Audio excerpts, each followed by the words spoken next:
Dimi Kitenge.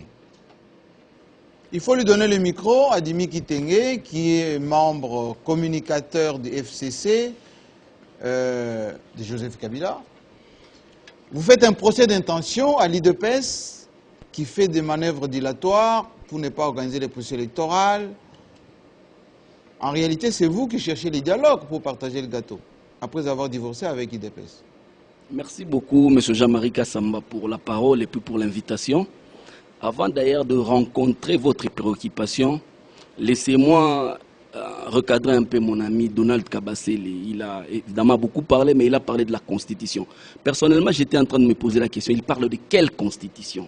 Parce que quand nous mettions en place cette Constitution ici, quand Joseph Kabila, quand le régime, quand nous travaillons au niveau du 1+4 pour mettre en place cette constitution, lui et son IDPS, évidemment, que pendant cette période n'était pas encore IDPS, il était mouvement citoyen, l'UDPS était en train de marcher ici sur le boulevard du 30 juin, nu, prétextant que c'était une constitution de Rwandais qu'on nous a amené. Mais quand il parle aujourd'hui, plusieurs années après de la constitution, je me pose la question de quelle constitution? Voilà un peu. Il y a un aîné à moi qui m'a dit que le deuxième nom de Dieu, c'est le temps. Voilà que le temps le rattrape aujourd'hui. Mais quant à la question de la saignée des élections en 2023, mais Éric Nindou a été clair sur TV5.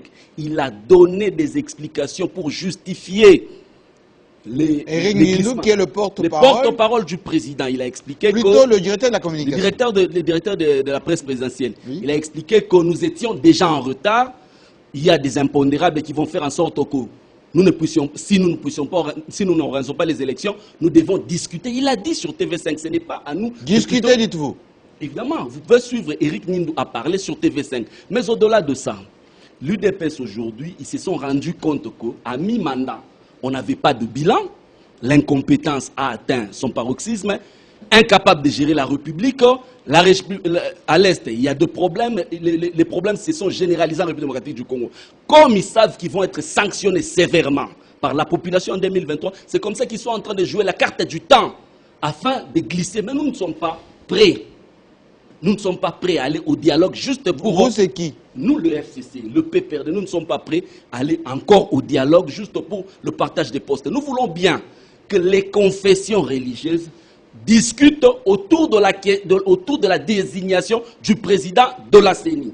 Mais au-delà de ça, du moment où il n'y a pas de consensus, du moment où le cardinal Fridolin Ambongo a dit que la loi déjà qui organise les élections, la loi sur la CENI porte le germe de contestation, nous ne pouvons pas aller dans ce contexte-là. C'est pourquoi nous demandons à ce que la composante confession religieuse puisse discuter afin de nous produire un président de la CENI consensuel. Parce que Denis Kadima, je viens de suivre ici, Denis Kandolo Kamba dit que Denis Kadima est déjà président de la CENI, mais non. Le propos du représentant de l'église kimbangiste a mis en difficulté Denis Kadima. Comment ça? Parce qu'il a dit ceci. Mais il est adoubé, accepté. Il a dit ceci. Oui. L'église kimbangiste est au service du pouvoir et du régime actuel. Il a toujours été au service du pouvoir et du régime actuel. Mais l'église kimbangiste nous présente un candidat. Ça veut dire que ce candidat-là, c'est un candidat. Ça, c'est votre déduction, ça? Non, ce n'est pas ma déduction. C'est la logique. C'est la suite logique. Ils sont au service du pouvoir et du régime. Ils nous présentent un candidat. Ça veut dire que ce candidat-là, c'est un candidat du pouvoir. Et il ne répond pas aux critères de neutralité et de l'indépendance, parce que nous sommes en train de mettre en place un président de la Commission électorale nationale indépendante. Ça veut dire que les critères d'indépendance doivent être un critère qu'on ne peut pas en discuter. Voilà un peu la réalité aujourd'hui. Au fait, pour conclure, je dirais ceci.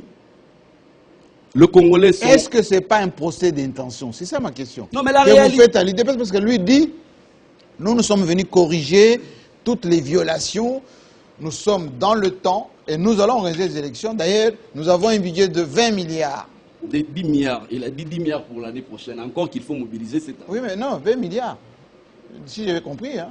Il a dit 10 milliards. 10 milliards. Parce que l'année dernière, c'était 10 milliards. La première année, c'était 11 milliards, mais moins de 3 milliards de mobilisation. Bon. Donc, est-ce que quand on avance 10 milliards, on va les avoir ou on ne peut pas les avoir? Ça, c'est la question. Mais merci beaucoup.